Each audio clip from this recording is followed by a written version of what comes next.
92,5 Maestro FM House with the Sound Sobat Maestro. Halo, apa kabar semuanya teman-teman yang sudah hadir di Ladies Talk? Halo Sobat Maestro, halo ladies. Hai.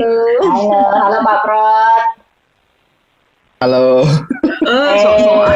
So imut apa, Bro? Salah, lupa aku di mute. Aku di mute. Beneran nih Sobat Maestro, kita lagi hadir di Ladies Talk, sudah berkumpul nih semuanya teman-teman, dan di hari ini kita akan membahas lebih dalam lagi tentang MBTI, yang itu adalah bisa dibilang sih ini rumusan instan. Nah, di mana kamu bisa tahu langsung nih karakter kamu secara jelas dan secara lumayan lengkap ya Sobat Maestro. Jadi karakter kamu bisa dilihat dari cara kamu menentukan sesuatu, cara kamu memandang masalah, menyelesaikan masalah juga. Nah, ini di sini kita langsung ulik MBTI ini lebih dalam lagi. Kenapa aku bilang lebih dalam? Karena untuk masing-masing kita kan udah ya kemarin ya, benar nggak sih ladies? Yes. Udah lumayan dalam juga. Nah, sebagai para ibu-ibu dan bapak satu, ini penting banget nih kita tahu tentang karakter sekeluarga kita. Mungkin pasangan kita kemarin udah ya sempat kita bahas sedikit gitu kan ya. Nah, yang jadi poin penting adalah ketika kita harus tahu juga tentang MBTI anak kita. Nah, ini kan haruskah kita tahu? Nah, itu dia. Makanya pakarnya hari ini juga hadir bersama-sama. Nah, benar. Nih. Ada Cieni sudah hadir. Wah, ini halo semuanya. Halo Cien. Halo. Apa kabar Cien? Baik-baik ya? Baik, sehat-sehat semuanya. Tapi ini lagi sibuk banget nih kayaknya Cieni ya. Terima kasih loh. Sudah menyempatkan main-main di Ladies Talk. Iya. Thank you ya, Ci. Bikin kita jadi semakin mengerti sekaligus semakin ketakutan. Karena kita semakin mengerti, jadinya kita semakin ketakutan ya. Iya.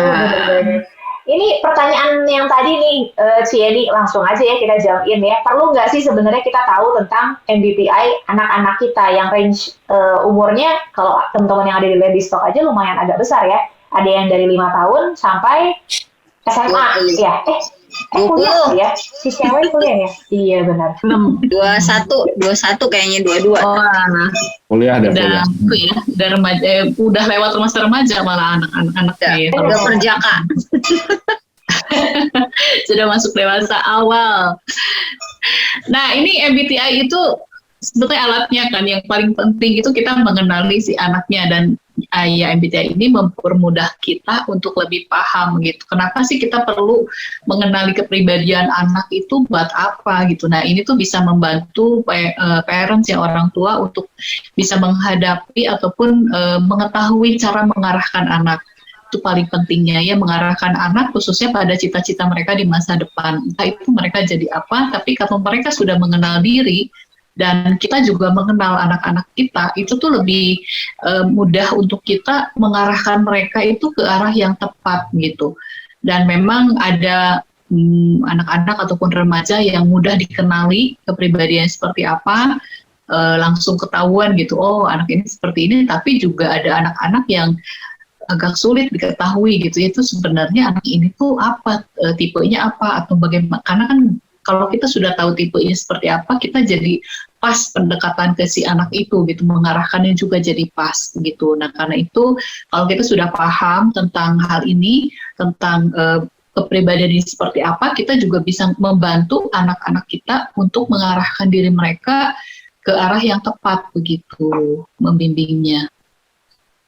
Seperti itu. Pentingnya itu ya, Cieni ya. Tapi ada pertanyaan lagi nih, agak penasaran juga sih. Kalau karakter itu kan orang bilang ada tuh, maksudnya turunannya, jadi genetik lah bisa dibilang. Berarti MBTI ini juga bisa menurun dong ke anak kita. Misalnya, Elke kan dulu juru kampanye. Bahasa morsenya ke bahasa morsenya. Aku lagi hampir lupa nih. Oh ya, ENFP, betul. Kan Elke itu gitu ya. Anak Elke mungkin nggak sih itu juga gitu, ENFP juga gitu. Iya, ya sebagai satu revisi dari juru kampanye itu terjemahan sebetulnya aslinya tuh the campaign. Campaign itu sebenarnya jadi ada campaign gitu orang yang memang campaign jadi dan champion gitu. Jadi kayak ada kepengen jadi pemenang gitu, punya daya saing yang tinggi gitu. Sepertinya seperti itu sih sebetulnya ya. Cuman memang ada beberapa terjemahannya jadi agak sedikit kurang tepat begitu. Saya coba untuk cek lagi gitu satu-satu ada sedikit perbedaan gitu karena ternyata si campaign ini lebih ke arah bagaimana sih apalagi kalau kepada anak-anak ya, kepada anak-anak itu akan lebih tepat. Jadi campaign itu champion, bukan champion itu lebih ke juara gitu, juara atau pemenang. Nah, kepribadiannya tipenya itu ada ya saing tinggi, kompetitif gitu seperti itu. Nah, apakah ini diturunkan gitu ya kepada anak? Nah, kepada anak apakah diturunkan? Nah, itu memang bisa diturunkan oleh orang tua ya, karena kepribadian itu kan bawaan dan juga pengaruh bawaan dan pengaruh lingkungan. Jadi kalau misalnya orang tuanya introvert gitu, apakah anaknya bisa introvert? Iya, tentu saja anaknya bisa jadi introvert juga gitu. Tapi kalau misalnya ya orang tua, ayah dan ibu dua-duanya introvert gitu, tapi tiba-tiba anaknya ekstrovert banget gitu. Nah, ini kan mungkin bingung orang tua, kenapa ya kita berdua kok diem-diem gitu, senang, ini anak wah yang luar biasa gitu. Begitu. Nah, kita bisa lihat tarik garis di kakek neneknya. Ya, itu juga sama, karena kan gen itu bisa diturunkan juga dari genetik ya, dari kakek atau nenek, jadi bisa dilihat juga dari sana gitu. Jadi memang bisa diturunkan untuk kepribadian ini, seperti itu, bawaan lah, genetiknya ada. Waduh, suka ngerasa kayak ini nggak sih teman-teman? Waduh, dia sudah pendiam begitu. Maksudnya kayak leluhur kita pendiam, aduh nanti saya pendiam, nanti anak saya pendiam, nanti cucunya pendiam, gitu nggak sih? Mengerikan ya, kayak gitu. Ya, ini kan sebenarnya bawaan aja sih, jadi bisa dilatih, istilah itu bisa diubah gitu, keterampilan kayak misalnya kan untuk orang-orang yang introvert apakah bisa jadi pembicara begitu misalnya ya. Nah itu bisa. Kenapa? Karena kalau dilatih bisa. Tapi kalau nggak dilatih memang sulit. Jadi dilatih, kemudian pengaruh dari teman-teman juga, kemudian dari misalnya sekolah gitu ya. Di sekolahnya sering diadakan pelatihan-pelatihan ataupun kesempatan-kesempatan di mana si anak ini harus tampil misalnya ya. Nah itu akan otomatis juga melatih keterampilan-keterampilan yang bukan menjadi bawaan begitu. Misalnya kalau ekstrovert sih memang udah bawaan ya, dia ngomong terus gitu. Tapi kalau introvert biasanya kan itu bukan bawaan. Introvert itu harus dilatih gitu. Tapi bisa nggak bisa, tetap bisa gitu. Jadi nggak usah khawatir sih, apapun juga tipe kepribadian itu nggak ada yang benar, nggak ada yang salah, dan nggak ada yang paling baik atau paling buruk gitu, nggak ada. Jadi masing-masing punya strength dan weakness-nya masing-masing gitu. Oh, ternyata gitu ya. Tapi Jenny, kalau kita kan isi tes ada tuh ya di Google gitu kan langsung kan. Tapi kalau misalnya ke anak-anak tuh gimana tuh Jenny? Apakah sama tesnya sama yang kita kerjain atau ada versi anak-anaknya tersendiri nih untuk MBTI?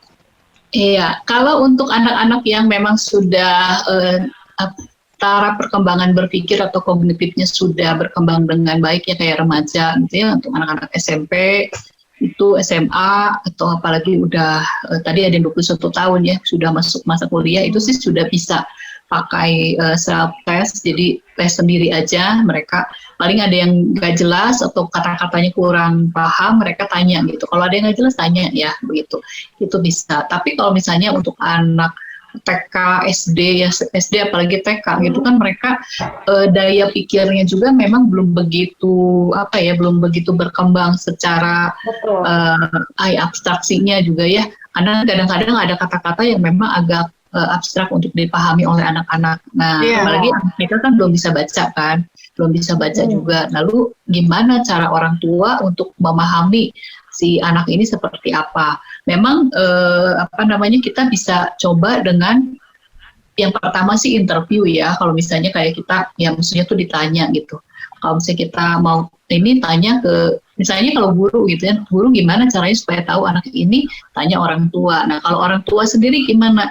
Nah orang tua bisa tanya ke anaknya. Ya maksudnya anaknya sendiri misalnya nih dipakai dengan bahasa yang masuk ke anak. Kalau ini seperti apa gitu, ini gimana gitu. Nah kalau masih juga sulit itu dengan melakukan observasi keseharian. Tapi nggak bisa sih dalam 1-2 jam, nggak bisa ya kalau anak, apalagi anak-anak yang masih kecil, itu harus dilihat dalam keseharian dia sehari-hari gimana, mungkin bisa bikin daftar checklist ataupun bikin note gitu ya, jadi orang tua bisa tahu nih, oh kesimpulannya si anak ini misalnya dari introvert, extrovert, nah itu tuh apa aja gitu, misalnya si anak ini kalau ketemu teman-temannya tuh seneng, ada orang baru datang langsung mau nyambut gitu. Tapi kalau misalnya sebaliknya, ada orang datang langsung sembunyi gitu, sembunyi ke bawah meja, misalnya.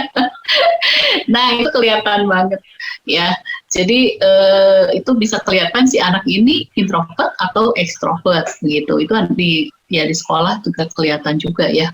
Kalau pada masa onsite begitu bisa kelihatan di anak-anak yang begitu masuk kelas ada yang dengan senang hati langsung lupa sama orang tua gitu. Tapi ada juga kan kayak di TK drama dulu. Anak-anak yang nangis gitu kan, anak-anak nangis juga mau pisah orang tua, itu juga bisa ada seperti itu. Nah dari situ bisa kelihatan. Ya kita bisa bikin catatan-catatan aja, kemudian juga ya untuk ya judging, perceiving juga cukup mudah untuk di ini ya. Jadi anak ini kalau misalnya biasanya yang judging itu dikasih tahu itu mainannya dirapiin ya, tolong masukin langsung setelah main. Itu akan langsung dia masukin. Biasanya anak-anak yang judging seperti itu. Anak-anak yang memang tipenya ya. Tapi kalau yang perceiving diomongin berkali-kali ya gitu lah. Tepat sekali. Ya. Tapi gitu ya. Jenny, tapi berarti anak bisa dua. Saya kan anaknya 2 ya, berarti bisa 1 kutub utara, 1 kutub selatan tuh mungkin ya? Oh, mungkin sekali, mungkin banget. Soalnya yang tadi Jenny bilang masuk sekolah itu loh, yang besar 2 minggu nangis, gak mau ditinggalin. Kalau yang kecil hari pertama itu saya malah sama suami ya malah nyariin ini kemana anak itu udah kemana. Nah itu bumi langit pisan itu. Bisa. Karena kan yang menikah 2 orang, Ci. Beda-beda. Oh iya, atau menikah 2 orang. Iya kan? Saya sama lupa emang. Beda kan? Iya. Walaupun ayah dan ibunya mirip, kakek neneknya belum tentu sama. Kakek nenek itu beda bisa. Nah, Ya jadi memang dari banyak gitu di keluarga itu. Jadi mungkin banget sih. Kalau kita nggak paham ini, ada kecenderungan orang tua untuk banding-bandingin mana yang lebih cocok sama dia. Misalnya orang tua tuh, misalnya nih orang tuanya memang cenderungnya rapi, diem juga gitu, nggak banyak kemana-mana. Itu akan kesel sama anak yang terlalu banyak ngomong, terus terlalu banyak kegiatan itu dan nggak rapi, itu akan sangat kesel gitu. Jadi cenderungnya apa? Cenderungnya jadi bandingin gitu. Tuh kakak kamu rapi, pulang sekolah itu langsung pulang, nggak kemana-mana dulu, nggak main dulu, nggak apa dulu. Nah sementara si adiknya ini misalnya butuhnya itu ya dia butuh gaul, butuh ini karena dia ekstrovert misalnya ya. Atau kebalik kan orang tuanya ekstrovert, si anaknya tuh introvert banget di kamar terus. Kenapa ya anak saya misalnya kamu nggak mau gaul, suka mama aja kemana-mana gitu, temennya banyak, kok kamu remaja nggak punya temen gitu. Jadi akhirnya si anak ini ya jadi dibandingin dengan orang tua atau dibandingin sama saudaranya. Nah kalau kita nggak paham gitu, tapi kalau misalnya kita sudah paham kan, parents sudah paham itu jadi tahu, oh ya memang tipenya begini, anak ini tipenya begini, kita nggak bisa maksain, justru kita bisa kembangin nih si anak yang extrovert gimana, yang introvert gimana, supaya mereka masing-masing berkembangnya secara maksimal gitu. Karena nggak bisa dipaksain sih, gitu. Lucu banget ya. Aku tuh jadi punya tips loh buat teman-teman Lady Stock tuh. Berarti nanti ya sebelum kalian menikah, teman-teman Lady Stocknya harus tahu juga tuh karakter-karakter si calon-calon mertua. Karena itu nanti nyambung buat anak kamu. Calon mertua, calon mantu ya, benar ya? Betul, itu jadi stepnya harus dimundurin lagi sebentar. Meskipun hari H sudah ditentukan, mundurin lagi sedikit. Ya. Berarti betul nggak, Pak Riki? Harus ambil tes dulu ya.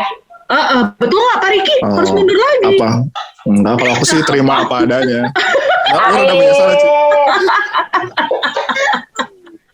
Tapi itu teh Ya. Cieni mungkin nggak ya? Mungkin nggak si anak tuh berubah dengan seiringnya perlakuan si orang tua ke anak? Bisa sih, bisa berubah. Itu sangat-sangat mungkin ya. Jadi misalnya ada anak yang waktu kecilnya itu sangat, misal gitu ya, sangat ceria, sangat ekstrovert banget gitu. Tapi karena misalnya dia itu diberikan nggak boleh kemana-mana, terus juga misalnya nih strict banget orang tuanya, ya bisa jadi si anak itu lama-lama beradaptasi kan dengan apa yang dia terima gitu. Kalau dia sendiri tidak terlalu kuat kepribadiannya, dia mudah berubah. Ya orang tua bisa, atau perlakuan dari lingkungan juga, teman-teman itu bisa merubah juga. Gitu. Satu lagi Ci, gue mau nanya. Hah? Aku malah kebalikan. Katanya kan kata Cieni Betul. kan dari ekstrovert, terus nggak boleh kemana-mana jadi introvert. Saya tadinya introvert nggak boleh kemana-mana, lah kok jadi ekstrovert? Kamu terlalu dikencar berarti sebenarnya. Salah ngaduk mungkin. Mungkin justru asalnya itu ekstrovert, terus introvert, terus di ini kan, jadi kelihatannya introvert, terus keluar lagi aslinya gitu, bisa jadi. Oh, keluarlah aslinya kayak gini ternyata ya. Ternyata aslinya. Ci, gue mau nanya nih, kalau misalnya si kepribadian ini sebetulnya akan berpengaruh sama ini nggak sih, kecerdasan anak, terutama ketika lagi mereka kecil gitu, usia-usia ya bawah 5 tahun, atau ya kisaran dari 0 sampai SD kelas 3 lah gitu. Sebetulnya ngaruh ke itu nggak sih, kecerdasan, cara mereka bertumbuh dari sisi kepintarannya gitu. Oke, ya ini sih sebetulnya sesuatu yang berbeda ya. Karena kita sering dikasih istilah itu ada IQ, ada EQ, ada itu. ya. Nah, biasanya orang itu bicara tentang kecerdasan itu IQ gitu kan. Iya. IQ. Nah, kalau untuk si potensi bawaannya ini sebetulnya tidak ada kaitannya dengan si kepribadian sih. Jadi misalnya apakah selalu yang P itu lebih cerdas daripada yang F misalnya ya, itu nggak ada. Karena kan kalau kita misalnya P itu kan tinggi gitu, berarti apakah kognitifnya lebih tinggi dari si F yang pilih ini?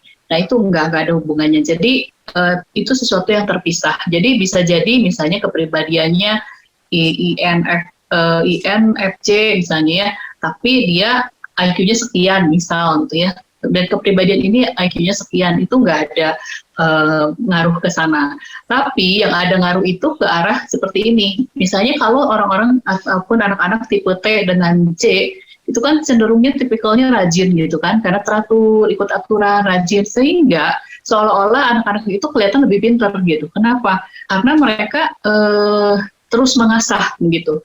Mengasah dengan stabil juga, sehingga prestasi yang dicapai itu ada kemungkinan lebih stabil kalau dia memang diarahkannya dengan seperti itu gitu. Tapi kalau yang udah F kemudian P, ya yang F kemudian P, terus dia berada di, misal nih kalau khususnya misalnya anak SMA gitu, salah jurusan, nggak minat kan, F-nya itu dia nggak minat, sehingga meskipun dia cerdas, bisa jadi dia tetap prestasi kurang gitu, prestasinya underachievement karena dia nggak cocok dengan si ininya.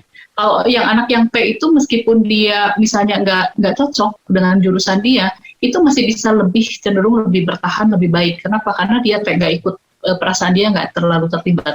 Ya memang aku nggak suka pelajaran ini, tapi udah aku kerjain aja. Tapi yang F, aku nggak suka, udah nggak akan dikerjain gitu. Biasanya seperti itu. Nah karena itu kenapa yang T dan J itu seolah-olah kelihatannya lebih cerdas, padahal sih enggak. Karena itu lebih ke mengasahnya seperti apa. Yang F dengan yang P juga tetap bisa sih, asalkan diarahkan gitu, dan sesuai dengan minatnya. Karena itu sangat penting ketika kita tahu kepribadian anak kita, dan kita perlu tahu betul-betul minat anak ini apa, sehingga dia akan maksimal. Kalau yang F cocok itu akan luar biasa banget, karena dia akan mengerahkan seluruh energinya, seluruh ya istilahnya itu seluruh hidupnya itu untuk mengerjakan itu gitu, karena F gitu. Jadi seperti itu.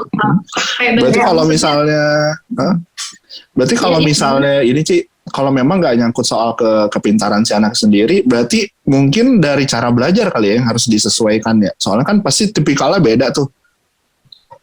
Yang tukang mikir ngacelok-ngacelok kemana, terus yang biasa yang anaknya ekstrovert, terus kayak di kelas tuh kayak muter jalan mulu gitu. Iya, iya. Mungkin ke arah situ kali ya. Ya, ini memang sih sebetulnya aspek seorang anak atau seorang individu tuh luas sekali ya. Tadi kita bicara tentang kalau kecerdasan orang suka bilang IQ gitu. Padahal sebenarnya sih nggak IQ aja sih, ada multiple intelligences ya sekarang itu ada. Jadi kecerdasan itu ada sedikitnya ada 8 kecerdasan, nggak hanya logika matematika. Kan IQ itu biasanya lebih ke logika matematika dan bahasa gitu yang diukurnya. Karena kan tes IQ itu kan memang itu yang diukur gitu, lebih ke arah sana. Nah, antara kecerdasan dengan prestasi pun sebetulnya korelasinya nggak terlalu ini juga sih. Ada anak-anak yang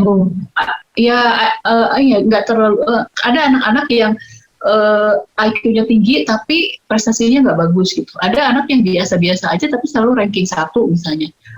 IQ-nya misalnya benar.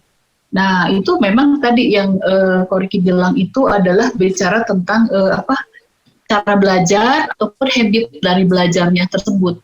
Ya, apakah cara belajarnya tepat dan juga apakah habit belajarnya sendiri, bagaimana dia manage waktunya, bagaimana manage belajarnya itu seperti apa. Nah, itu yang bisa membuat seorang anak itu menjadi berhasil atau enggak gitu. Jadi itu sih hanya sebagian kecil aja kecerdasan dan juga typical personality-nya begitu. Seru. Tambah dalam, tambah bahaya ya gitu. Aduh. Tambah dalam, tambah nakutin, jadinya tambah ketakutan. Iya gitu, apalagi yang punya anak-anak kecil, terus kan yang punya, ya terutama yang punya anak sih Sobat Maestro ya, pasti mulai rada kepikiran tuh, wah anak gua kayak gimana nih tipikalnya ya, pas nggak nih cara belajar ya, gitu, pasti ke arah-arah situ juga tuh pasti. Benar, dan kerasa banget kalau di LK itu, istilahnya kalau orang belajar itu kan harusnya diem gitu kan ya. Walaupun aku juga belajar nggak diem sih, aku juga kalau belajar ngomong gitu kan. Ini begitu ngajarin anak gitu kan, apalagi kalau aku kan ngajarin baca. Bisa ngebaca kan sambil jumpalitan nanti sambil jungkir balik gitu kan. Ini kan awal-awalnya. Itu kan ada otak kiri, otak kanan juga kok. Nah, itu rame dah. Makin bingung kan? Ya memang pasti. Soalnya kan kalau kita tuh diajarinnya itu kayak gini loh. Ini gue baru dapat seminar juga sih kemarin ini yang sama guru-guru satu sekolah, satu yayasan se-Bandung. Itu tuh dia dibilangin bahwa cara belajar kita dulu nih itu sebenarnya cara belajarnya masih 1.0. Jadi masih lu duduk diam, perhatiin, nggak boleh ngapa-ngapain, perhatiin. Gitu. Benar. Nah itu, karena kalau misalnya enggak lu dimarahin. Nah itu, sedangkan sekarang udah 4.0 yang nggak based on teachers doang, tapi juga si anaknya harus benar-benar lebih dilibatin, lebih banyak supaya mereka bisa explore sendiri, lebih aktif gitu. Iya sih, benar banget. Tapi aku ngeliat gaya belajar anak-anak zaman sekarang gitu kan ya, belajar sambil ini, belajar sambil itu. Iya, tapi mereka excel gitu loh. Di bidang itu tuh excel, kayak walaupun kelihatannya kayak nggak belajar. Nah, itu dia Sobat Maestro ya. Nanti kita ngobrol lebih lama lagi ya, lebih dalam lagi Sobat Maestro tentang anak-anak kita pastinya. Dan untuk teman-teman yang mungkin ketinggalan bisa langsung cek aja di YouTube-nya Radio Maestro, di Maestro Radio Bandung.